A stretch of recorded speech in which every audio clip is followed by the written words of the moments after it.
Today's comics market is ripe with new titles by creators who are determined to get their books into your hands. My name is Onrie. For the last decade, I've been making and selling my own creator-owned comics and dealing as a collector in live sales. My signature series, Yi Sun-Shin, is the book that cannot be defeated in battle and has over 250,000 copies in print. Now I'm taking comics to the next level and laying the groundwork for my fellow creators to get their voices heard so they can connect directly with you. This is your chance to engage live with top comic book talent and get your comics signed without having to wait in long lines or pay any fees. But remember, we only have a limited amount of their books in stock, so always remember to call it as you see it. You're watching Virtual Signings with Onrie, the live event show. What is up, everybody? Welcome to Virtual Signings with Onrie, the live event show. I am your host, Onrie Kopen. It is so great to be back here with you guys because we've been gone for a little bit. I even got a little bit of an assistant here today. Say hi. You're on air. Hello. Thank you. It's good to see you. All right. Give me a minute. I'll be right with you.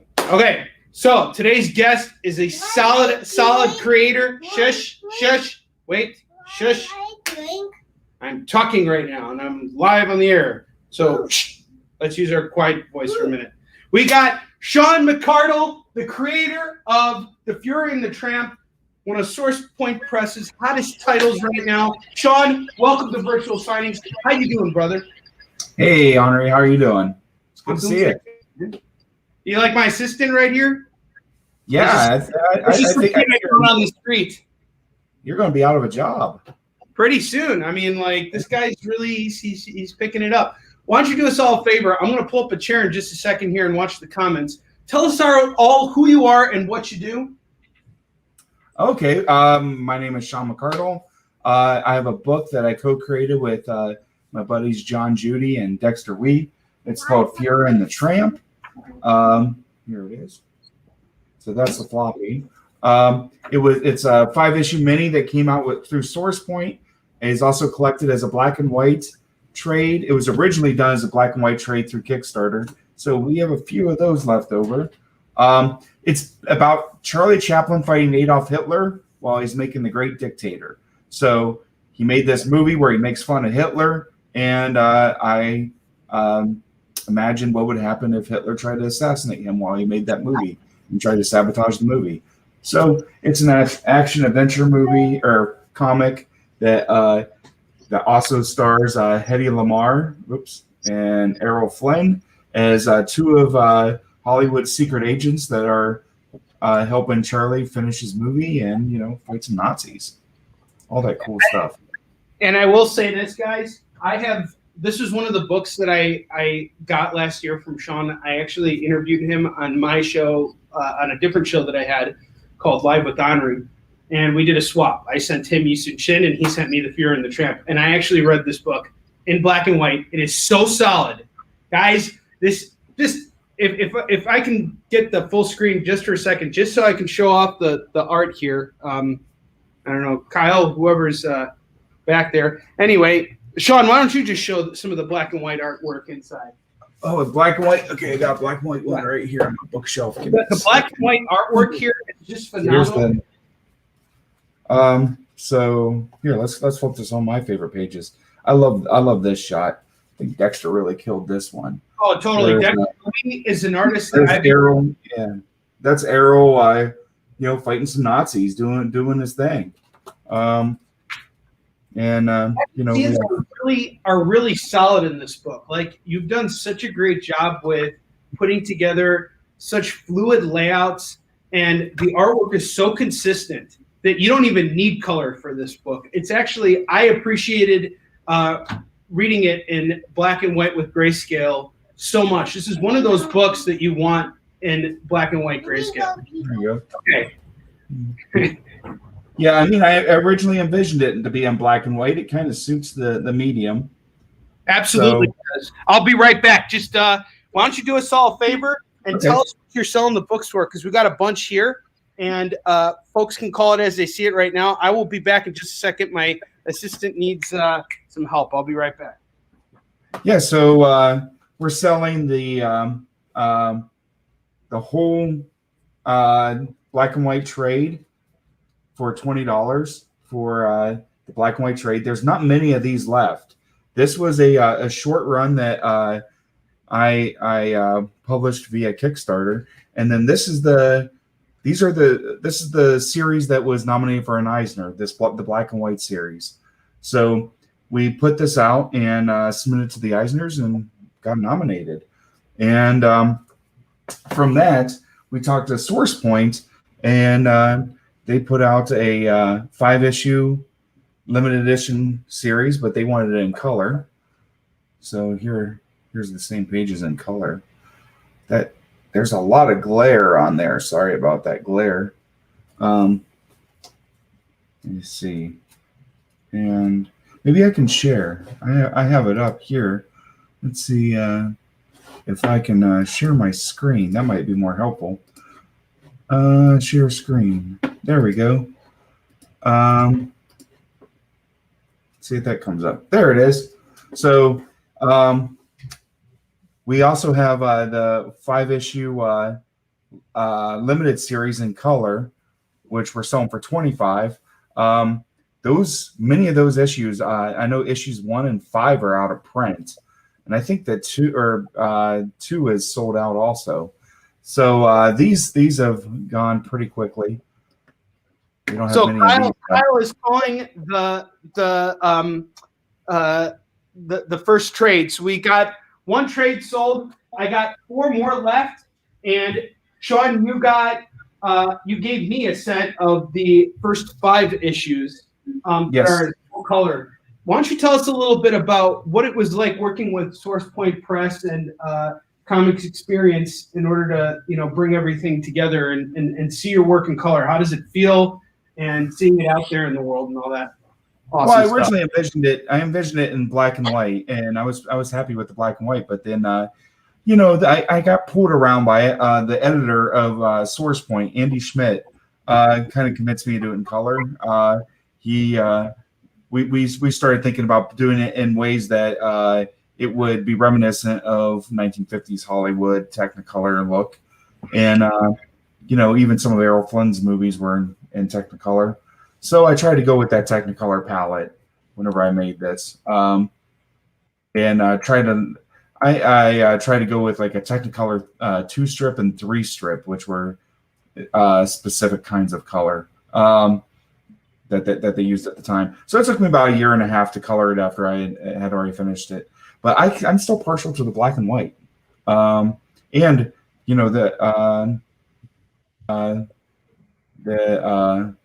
the black and white just kind of black and white up right now. I only have the color up. The colors really vibrant. Yeah. So here, let me flip through, get to some of the groovy stuff. It's all groovy, dude. I mean, I thought seeing this in black and white was like you didn't need the colors because you kind of saw the colors in your head. You know what I mean? And it was just kind of reliving that old, black and white film experience. And, that was my goal. And here's the thing I got to say too, like just looking at this piece of art right here, if you look at the fluidity here, there's nothing stiff about it. Everything's in motion except for Charlie Chaplin in the background. But, he's even if you just look at the foreground, even Hetty, like, she, just her gesture and everything. I mean, there's just so much motion and everything. It's such phenomenal work. Oh, thanks, buddy. Yeah, I was. I'm really happy with how it turned out. It was a labor of love. I made it for me, and happy that everybody else likes it too. So, we also have. I only have 3 of these in total. Actually, I have 4, but I'm keeping 1 for myself because it was a very, very short run. So this is the Virgin cover, the Virgin variant cover. Actually, can we get out of the? Can we get back to the screen so we can? I'm trying to figure it out. Your handsome face. There we go. Now we're back. Yeah. Here's the Virgin variant cover. It's beautiful. Yeah, so it really turned out well. Now they only did a print run of 50, and I only got 4 copies myself. So I'll sell the I'll let go of 3 of those copies at $50 a piece. So like I said, there's not many of those. What's that? You could totally get those CG seed with a I think I might send mine to get CG seed. But yeah, they're in immaculate condition. So you should get awesome. 9/8, I would think. That's awesome, man. So here's a question for you. You've been going to conventions now. Both the shows that I've done, like the major shows that I've done so far, you have been like totally killing it at these shows. And I love your approach to everything, because you're always saying like, I don't want to sell out because I want to be able to take this home with me. Your love for your comic, for the series that you put out there, is so strongly felt when we're at shows that it just, I can see how enthused people are to support your work. And you got to hear from Jen King. Oh, go ahead. I'm sorry. Oh, go ahead. What Jen King said? Go ahead and respond to that, and then we got a question. Oh, I was just going to say thanks, Onrie. I've been really excited and impressed with how enthusiastic people have been about this, because I've been sitting in a corner all by myself since COVID and stuff, and not really knowing how people will respond to this. So I made it for me, and I didn't know if anybody else would like it. But I guess it's like that Kevin Costner movie. If you build it, they'll come. So absolutely. Now, Jen King is asking if you're a history fan. I am a big history fan.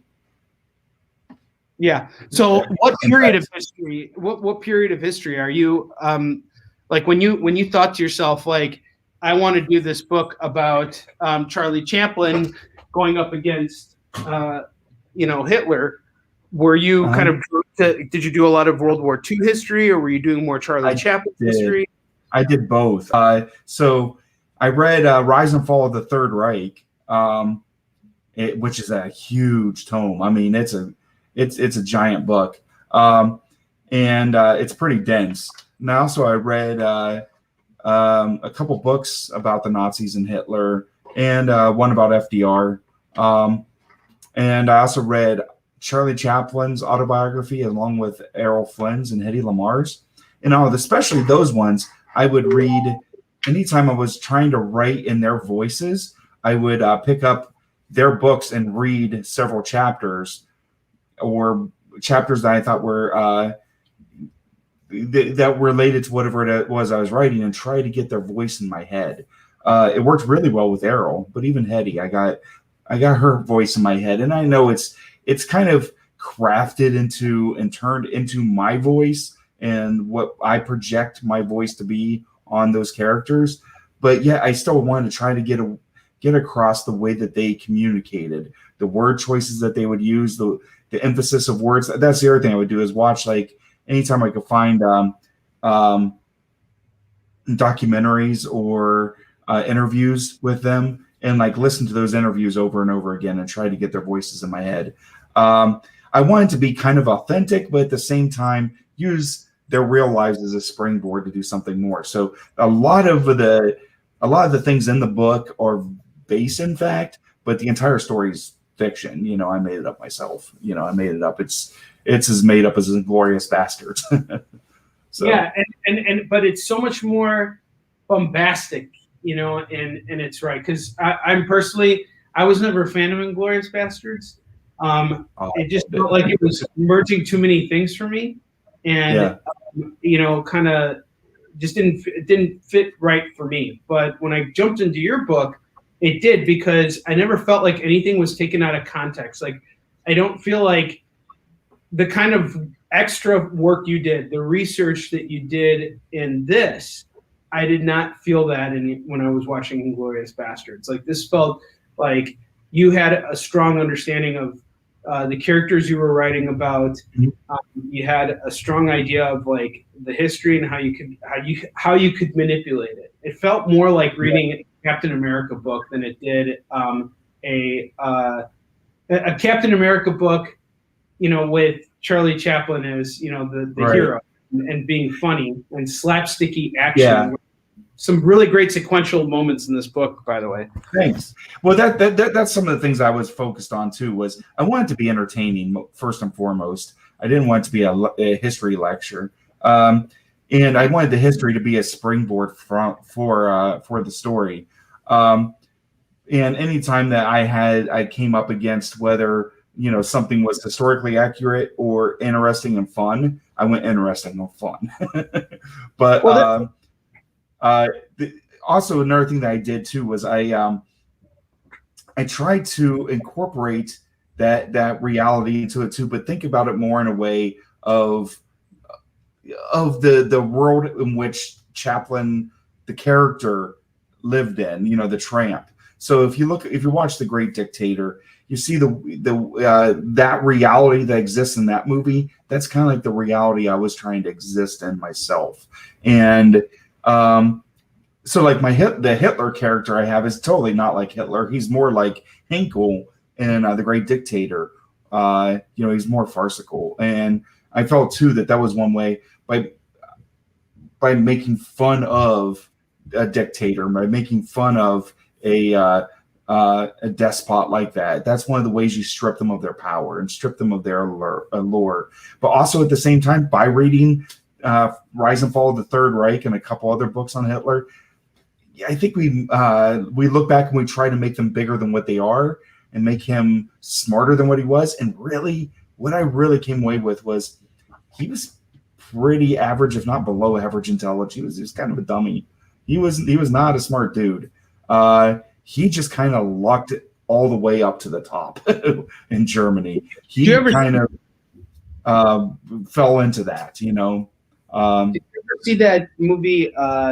It was with John Cusack and Max. Hitler. What was it called? Max. Yes. Yeah, that was a great movie. Like Hitler at trying to be an artist and how it kind of grew into this position of power, and that was fascinating. Just seeing it from more serious and scary too. But I'm thinking more Jojo Rabbit. Although I was making this when this book was done by the time Jojo Rabbit came out, or at least done as far as written. It wasn't done as far as being colored and lettered and everything. But so Jojo Rabbit really wasn't an influence on it, but that style of Hitler was very much what I was going for. Just a goofy, weird dude. The interesting thing about this is that you have a very farcical take on, a pretty serious period in history, right? And even Charlie, from what I remember when I read this, did not find any of the things that were going on overseas to be farcical in any way. Oh, no, not at all. All three of these characters go to Europe with the intent of they're put on a mission to stop Hitler, and it's quite an extraordinary way of seeing things, because we look at actors and actresses as being above average people because of who they portray and what they come across as. But I just I find it to be so fantastic, and I'm going to tell you guys right now. I want to reiterate everything because Sean, if you don't mind, I'd like to put my little retouch on it, because I gave you a nice little display here, and I thought someone had already called this, but no one has. So we got a lot of stuff here, guys. And for those of you who are watching right now, you definitely want to jump on this book. I'm telling you, you're going to love this. And it's one of those books where you get everything in one shot, particularly in the black and white graphic novels, which are all signed by Sean. And it's for just $20. $20 right now gets you the whole story. I'm telling you guys, this is one of my favorite graphic novels that I read in 2020. I absolutely love this. Oh, thanks, buddy. Oh, absolutely, man. I am such an advocate for what you're doing. In fact, I'll just straight up say it out here so everybody can hear it. I am such an advocate for what Sean has done that when he asked me if he could, sublet some space for me at Steel City Comic Con. I told him to just pack up some books, come out there, and start selling. He didn't owe me anything because I believed in it. And I knew Onrie's that awesome. If you guys don't know, Onrie is really awesome. He's the real deal. What you see here on the screen is who he is. He's awesome. He rocks. I appreciate that. But the reason why I did it is because I knew that you would show up to play. You weren't going to waste away and just sit behind your table. And he didn't. He got out there and he engaged with people and he moved some books. And by the end of everything, I was very fortunate to be able to get these books from Sean. We got the colored version here, and Kyle already reiterated. We have issues 1, 2, 3. Look at these colors. I love how you have the blue background and the characters really pop out in the foreground. Really fantastic. And these are all signed books, all colored by a professional that really decided that he wanted to put out the kind of comic that he himself would want to read. And that's really what it's about when you're going this route. We're going to do all 5 issues for $25 right now. Call it as you see it. We got you covered. What's up, Ship? So he needs a full set of Fury and the Tramp. That's going to Ship. Ship, you are set. We got just 5 copies of the black and white graphic novels. This is how you want to experience the book, guys. It's just $20. Call it as you see it. We got you covered.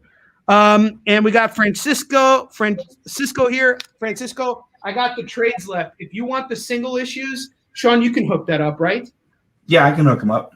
Okay, so he's got I've only got I only have a couple more sets of the trades, or not of the trades, of the singles. The floppies flew. So did the black and white. They both flew off the table. Oh man, dude, the black and white is really where it's at. And if you guys, Francisco, if you want, I could do the black and white for 20. If you want to go through Sean, it's going to be 25. So let us know what you want to do, and we'll set one aside for you. But this is just a phenomenal series again. And another thing too about the art that I wanted to say is Dexter Wheat. He is an artist that I actually was very close to approaching in between the Eastern Shin Fallen Avenger 1 and 2, because we actually our artist emeritus Giovanni Dimpano, he graduated and he started working for Dynamite, and he started working on Shadow, and then eventually he went on to do a Green Hornet and Green Hornet and Lone Ranger miniseries, and then he went on to do a Shadow and Batman crossover, which was really incredible. So Dexter was one of the artists that I was looking at the time, because he had just this very fluid art style, and I'm so glad that this exists, because like now I can enjoy his artwork in a different format. And okay, it's not my book, but it's somebody else's book, and it's a phenomenal book. So what was it like working with him? And you guys have developed a really strong relationship over the years. Yeah, I love working with Dexter. He's my brother.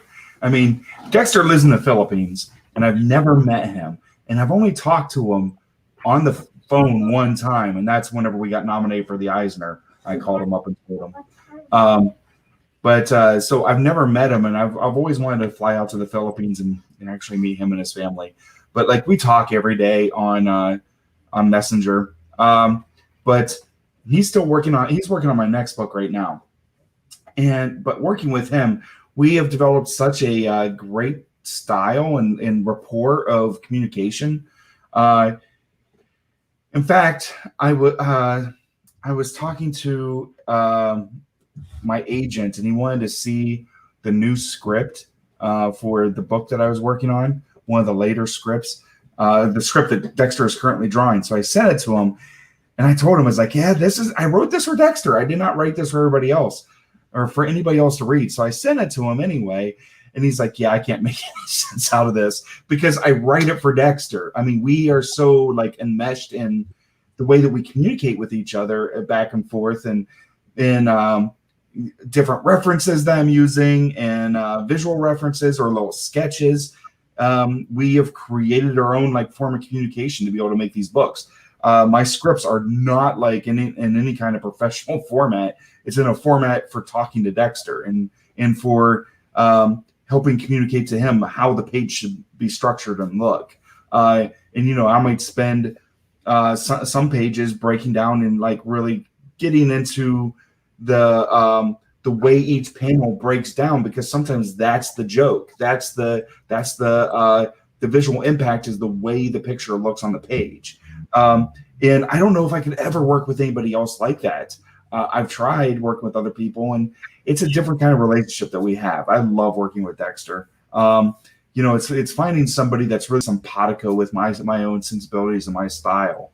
And at the same time, like there's a lot of times you'll see this in the book where he surprised me with how far he was pushing it and how he was taking the medium. And one thing that I really noticed with him, he was always good at this, but he really got good around issue 3, which also was about the time that I got really, really good at. I became comfortable with writing, and the characters started talking to themselves and taking control of the story a little bit more than I had control over it.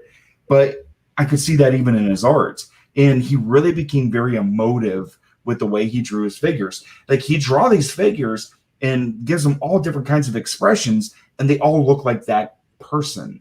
Charlie looks like Charlie, no matter if he's grimacing or frowning or smiling or screaming or laughing or crying. It looks like Charlie. Same thing with Hetty and Hitler even. He really, and that is really, really hard to pull off. I don't even think as an artist, it's not something I can do.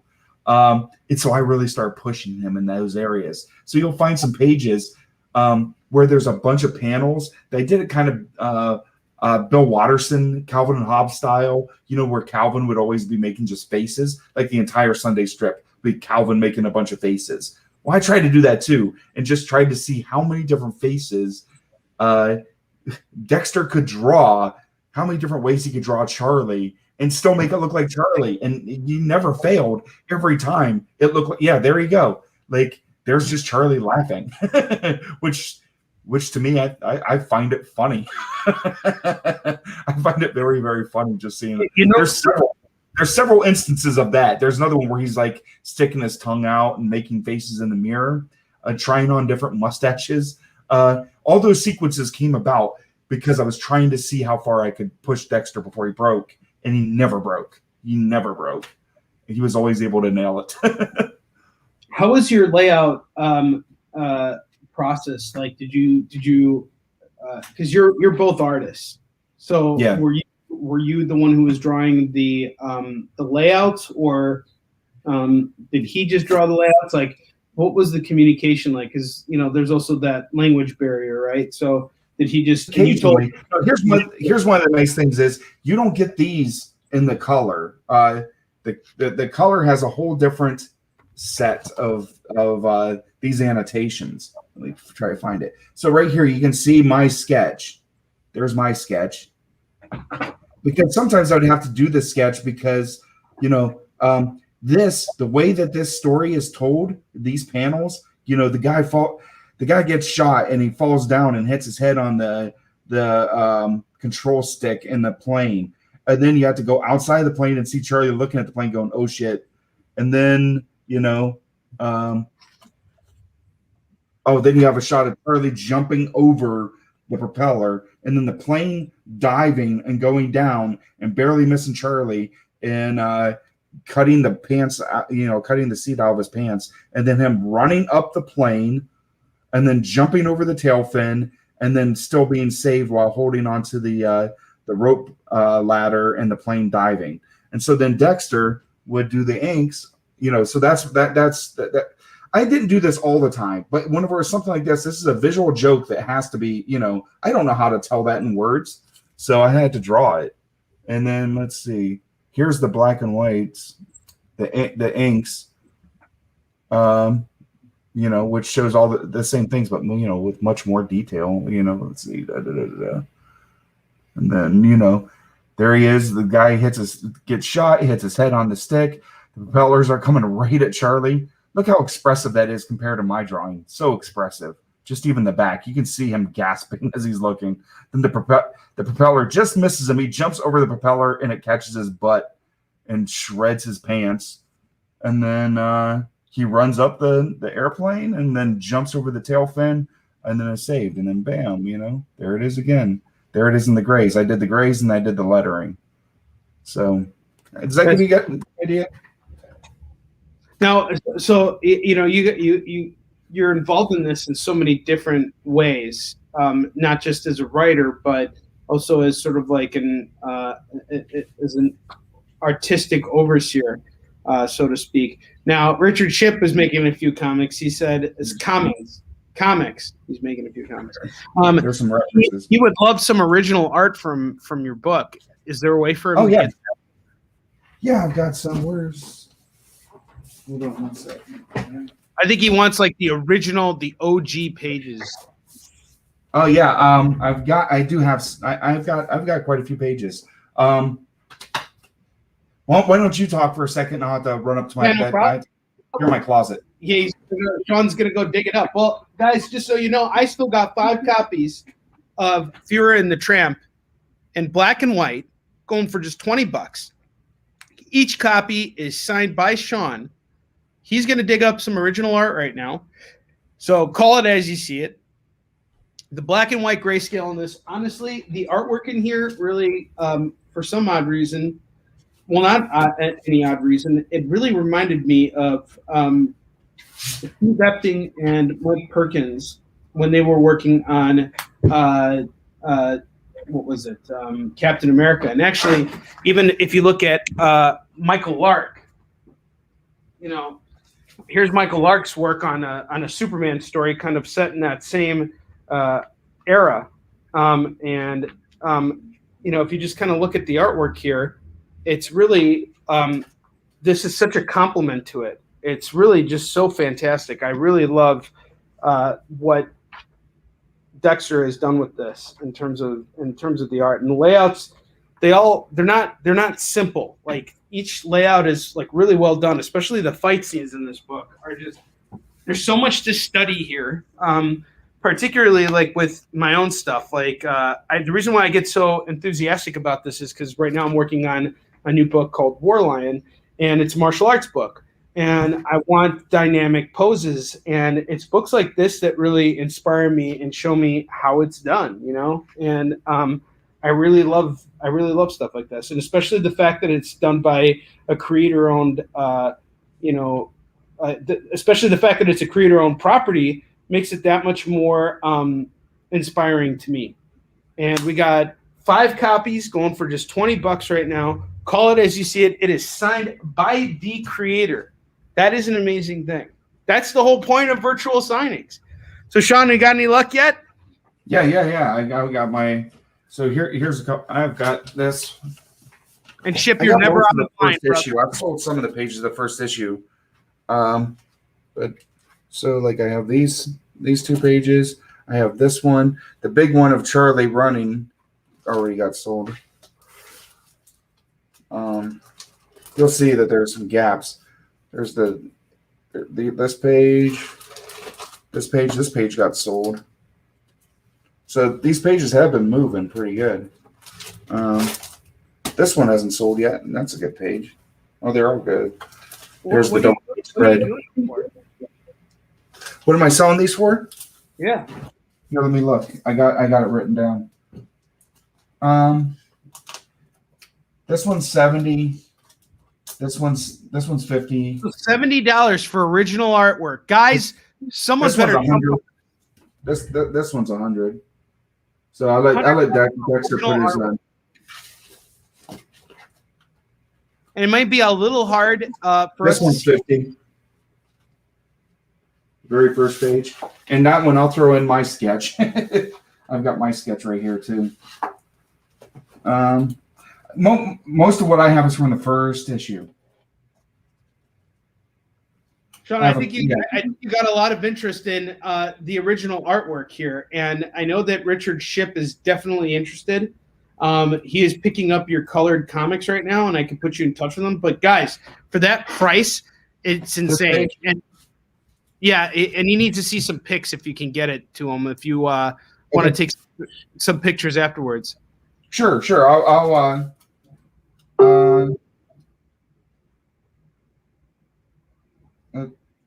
Mr. Ragusa, how are you?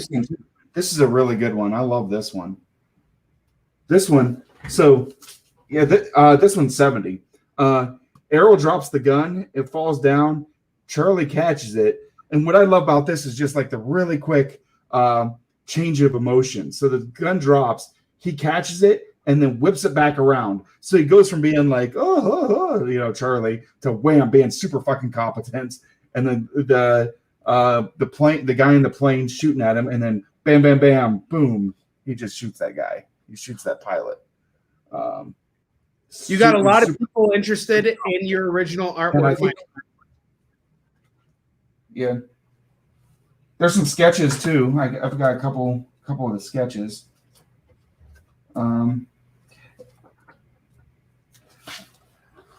These are all 50. The pages in the from the beginning in the issue 1. You know what I'll do is I'll send you. You know what? I might have a page here. Let me look. It'll give me a second. But you can go ahead and talk to him while I look this up because I no worries. So you got 1, 2, 3, 4 people interested in art in your original artwork, which is honestly, awesome. How does that feel right now? I mean, like, really good. I mean, especially since my original.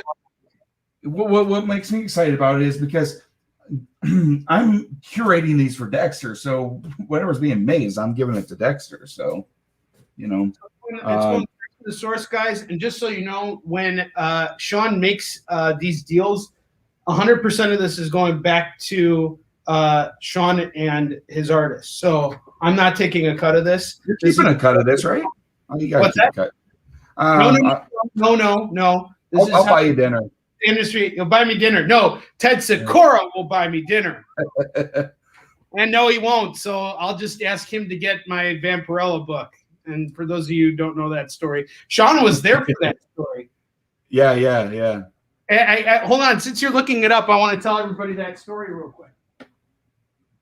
So this beautiful book right here, this big, huge Vampirella book, I picked it up at Steel City, and it features artwork from Jose Gonzalez, and it's just amazing stuff. And the way he drew Vampirella was just incredible. He made her so sexy, and he really studied women. And Ted was like going on this little, not a rant, but he was explaining to us how Jose had an obsession with Marilyn Monroe, and when he drew Vampirella, he was actually gay, and he sort of drew her the way he envisioned himself. And so when Ted saw this book for sale at the dealer booth next to him, it was his fate to buy it. And the dealer gave him a sweet deal. He got it for $100. So Ted walked away a champion, or so he thought, because he messed with Uncle Onrie. Ted owed me dinner because I picked up the hotel bill at Louisville Comic-Con, not to be confused with Monroeville. And what ended up happening was he owed me dinner. I just said, you don't have to pay me back. Just buy me dinner. And a year and a half passes. We're all in Steel City. And Ted totally gyps me on the dinner tab. And Sean was there. Yeah, you are. Yeah. All transpired. Yeah, you did. He totally did. He didn't do it on purpose. Oh, no, he did it on purpose. Because as soon as he left the restaurant, he sent a text message to me that said, you can lead a camel to water, but you can't get it to stop asking you to buy dinner. So, Onrie has fans, and Onrie's fans pay for his dinner. So yes, Onrie's fans and his friends named Ted Sikora. No, but Ted and I were super tight. And what eventually ended up happening was on Sunday, right before the show closed out, I went up to that same dealer and I tried to get this book for $80 and I couldn't do it. So Ted was right next to him. I said, "Hey Ted, you got a 20?" So Ted hooked it up. There we go. I got the book for 80 and Ted spent 120 on Jose Gonzalez's Vampirella, which the only thing it has in common with the Fuhrer and the Tramp is that it's great and it's also in black and white. $20. Call it as you see it on the Fuhrer and the Tramp. Call it as you see it. Signed by Sean McCardle. And that was I have the Kickstarter page, but it doesn't represent everything that's been sold already because I sold some stuff at shows. Here, I can just share this. Yeah, Sean, real quick, Philip Ragusa is asking what The Fuhrer and the Tramp is about. Can you tell him real quick? Sure. So Fuhrer and the Tramp is about Charlie Chaplin. And he's fighting Adolf Hitler while filming The Great Dictator. So he made a movie called The Great Dictator where he makes fun of Hitler, and Hitler and the Nazis want to assassinate him and want to sabotage the movie. So they'll stop at nothing at shutting down the movie, and Chaplin will stop at nothing to finish the movie. He teams up with Hedy Lamarr and Errol Flynn, which are two Hollywood secret agents. That there's Hedy right there, and they help him finish the movie and punch a lot of Nazis in the face. So it's always a good. Yeah. We want to stomp out some fascism. There's FDR. So FDR assigns two of his secret agents that are in Hollywood to help him achieve his goals. Finish the movie, make a movie that makes fun of Hitler, and fight some Nazis while they're at it.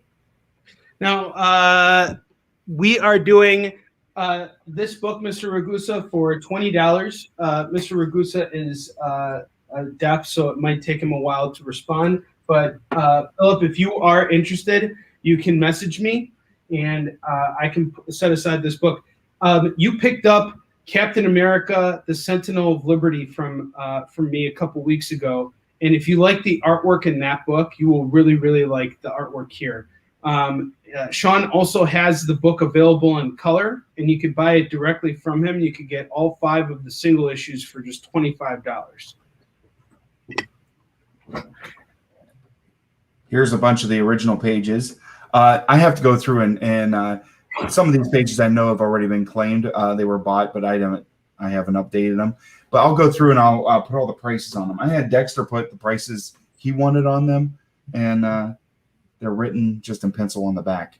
Which Hedy page? I guess the Hedy page that I showed early when I was going through the book, and I just happened to pull on right there. That one?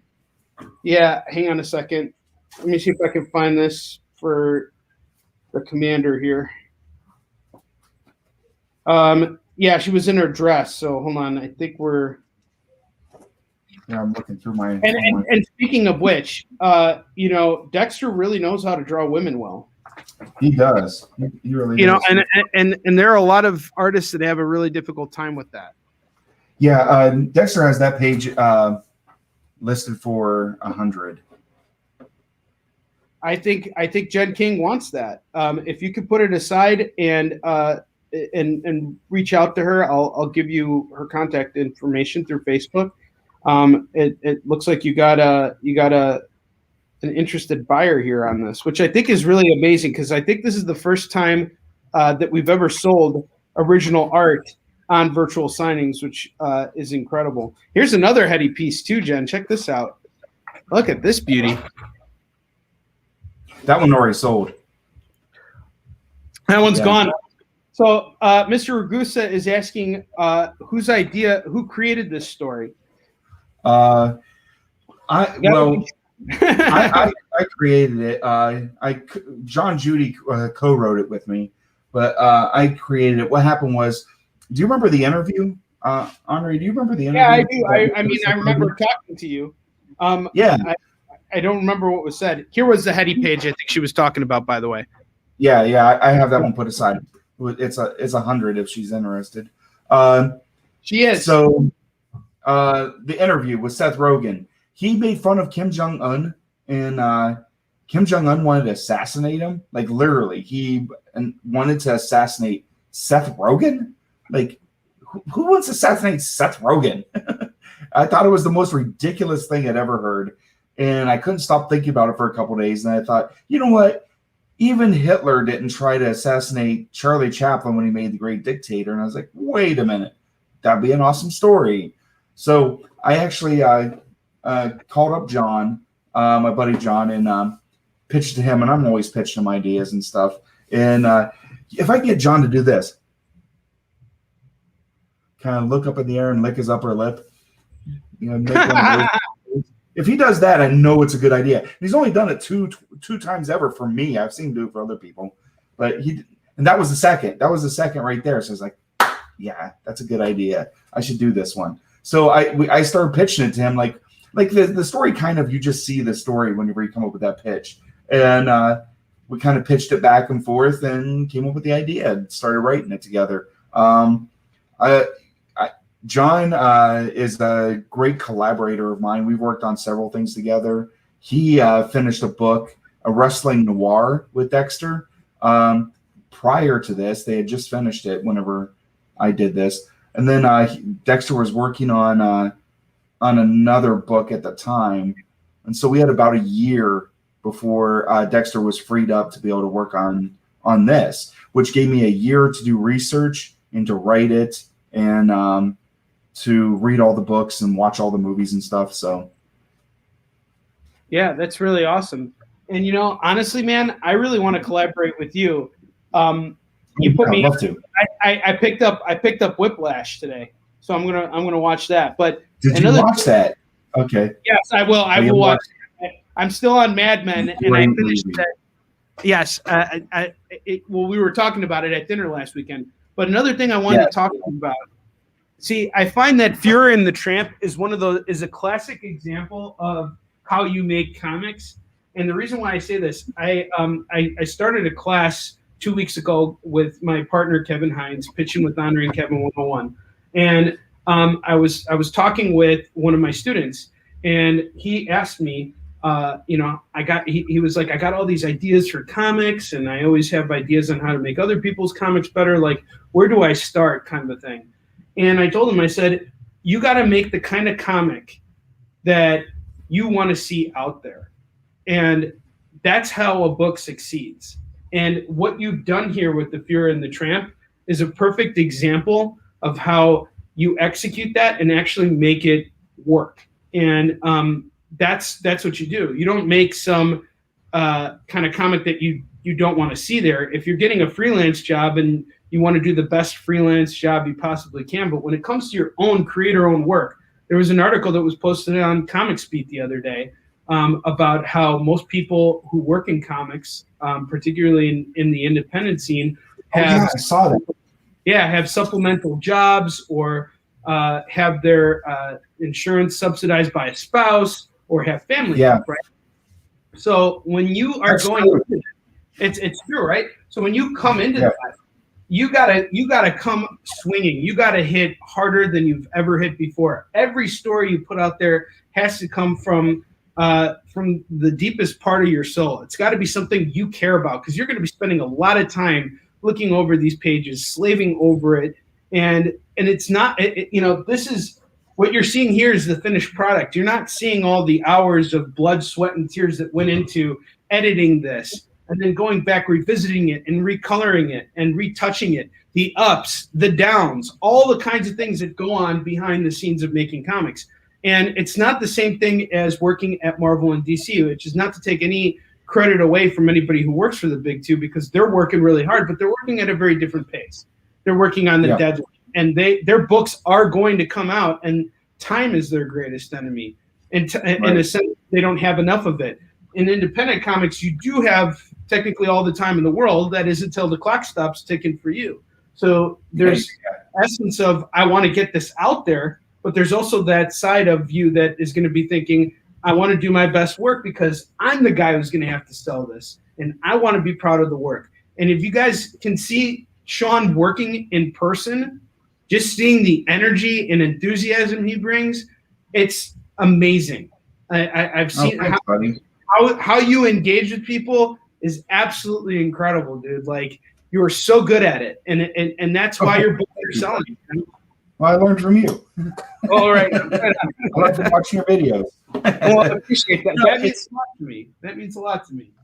And it's the show too, like how we can all find our own measure of success. It doesn't matter, like you're doing you're doing a book with a similar art style to Yi Sun Shin, but a very different concept. And if you got a book that's similar to mine, I want to sell it. I'm a dealer. It's easy. It's a nice transition. And this is one of those books, folks. And we got Fury and the Tramp. We got 7 minutes left to go before we're done with this episode. Fury and the Tramp, 5 copies of the black and white version of the trade right here. This is a one-shot graphic novel. Everything's done in one book here. There could be a sequel, but it's going to be a little bit different, to my understanding, right, Sean? Oh, well, yeah, I teased that. I've teased that. It's going to be a long ways out for the sequel, but we have a name for it, and I made a little logo for it. So let's see. I'm going to try to pull it up real quick. See if I have it. I know I have it on my... And in the meantime, I'm just going to show Philip. Ragusa was asking about whether or not you have this book in color. Yes, this book is in color too, Mr. Ragusa. We have it right here. You're going to have to buy it directly from Sean, though, and it's going to go for $25. You can get all 5 of the single issues in full color from Sean directly.